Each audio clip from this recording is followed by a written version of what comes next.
Today, you'll learn how to make a baby quilt out of 9 disappearing 9-patch blocks. These blocks go together quickly and are perfect for beginners.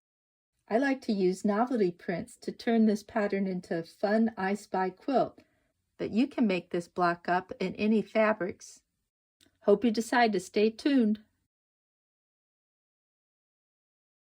You can download a free copy of this pattern at learnhowtoquilt.com under the Patterns tab.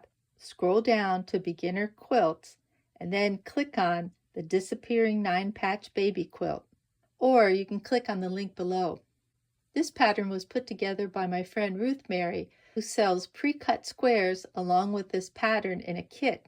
If you can't buy the kit, you can purchase charm square packs, or you can cut your own 5-inch squares. To make this I Spy quilt, I cut 45 novelty prints and 36 black squares for my quilt. If you just want one fabric for the background, you'll need to purchase 3/4 of a yard and then cut 5 5-inch wide strips. Stack up the strips in 2 piles, cut 36 5-inch squares. If scrappy quilts aren't your thing, you can make this baby quilt using just 3 fabrics. You'll need 3/4 of a yard of 2 of the fabrics, and then you'll cut 36 5-inch squares from each one of those. You'll need 1/3 of a yard of an accent fabric in order to cut 9 5-inch squares. Lay out a 9-patch block.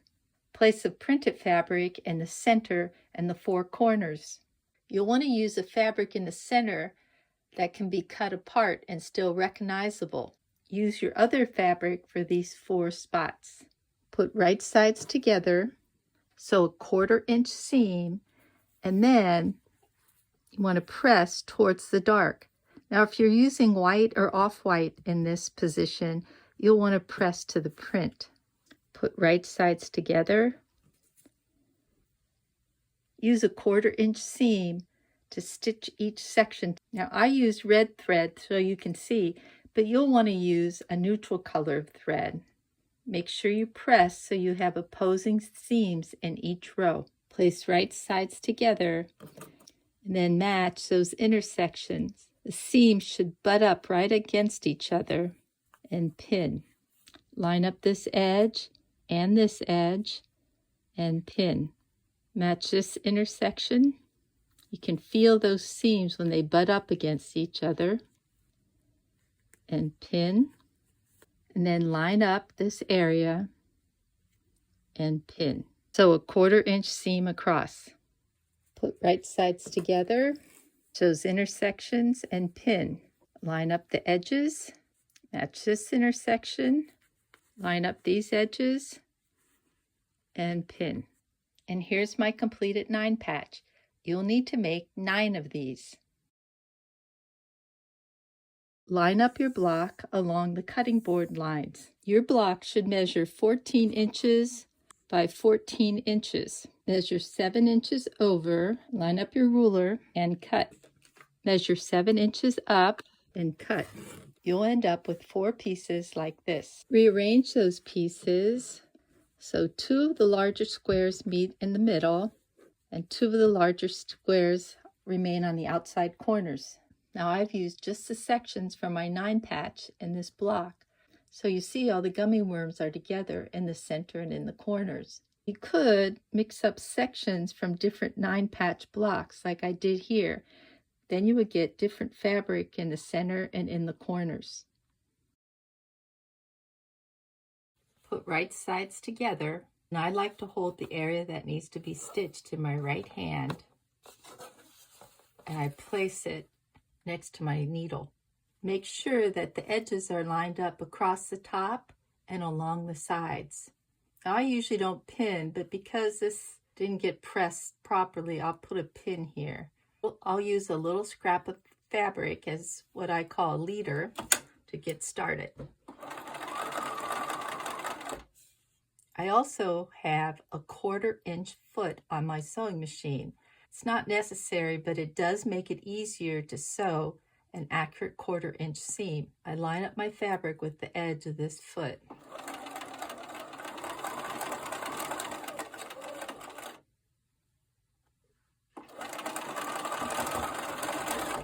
Here's the next group that gets stitched along this edge. Make sure that everything's lined up all the way around and then stitch.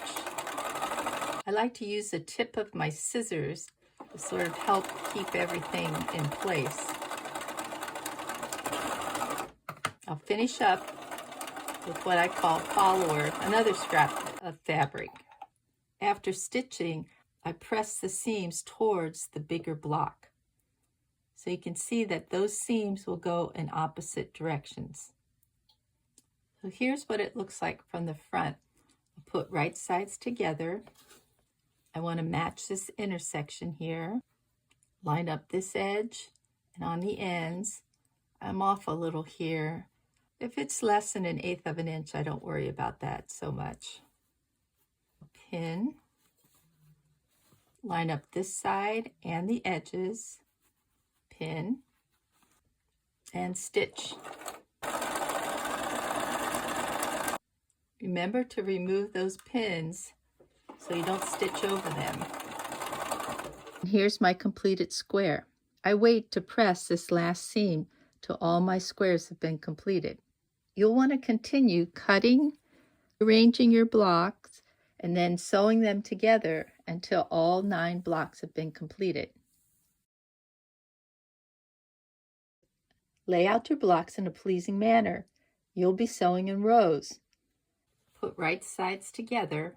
Remember to match these center seams. You might come across some seams that are pressed in the same direction. You just need to be a little more careful because there's a lot of bulk that you'll be sewing over. After sewing the rows, you'll want to press. Because I find it easiest to match opposing seams, I press the seams in the first row down, in the middle row up, and in the last row down. Sew the rows together, and here's the quilt top. If you'd like to make it larger, you can add more blocks, or try some extra borders. For more information about finishing your quilt, you can visit learnhowtoquilt.com and click on Beginner Basics.